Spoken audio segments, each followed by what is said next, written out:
এই বর্ষার দিনে গরম গরম লুচি আর গরুর মাংস সবাই খুবই পছন্দ করবে। আসসালামু আলাইকুম, আমি তনুজার রান্নাঘরে আপনাদের আরও একবার স্বাগত জানাই। তো চলুন কথা না বাড়িয়ে মূল রেসিপিতে চলে যাই। এখানে আমি গরুর মাংসটা রান্নার জন্য 1 কাপের 4 ভাগের 1 ভাগ সরিষার তেল দিয়েছি। তেলটা একটু গরম হয়ে গেলে ওর মধ্যে শুকনো গরম মশলা যেমন তেজপাতা, লবঙ্গ, এলাচ, দালচিনি এগুলো দিয়ে দিতে হবে। তারপর 1 কাপ পরিমাণ পেঁয়াজ কুচি, 2-3টে কাঁচা লঙ্কা কুচি দিয়ে ভালো করে কিছুক্ষণ ভেজে নেব।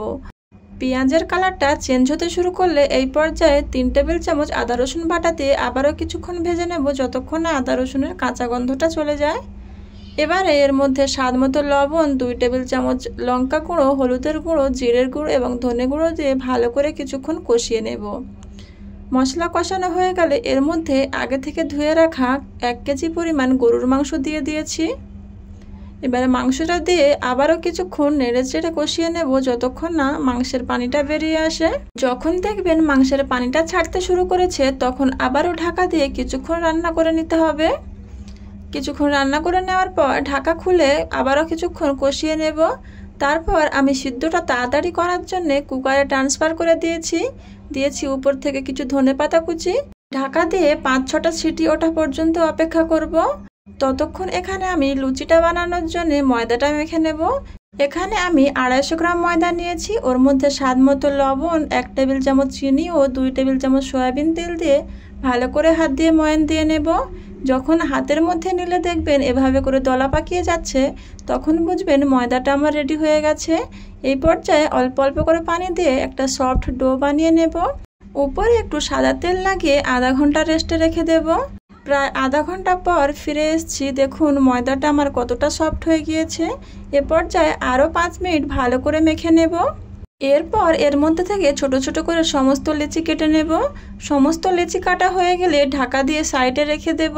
এবারে ওর মধ্যে থেকে একটা করে লেচি নিয়ে এভাবে করে হাতের সাহায্যে একটু বড় করে নেব।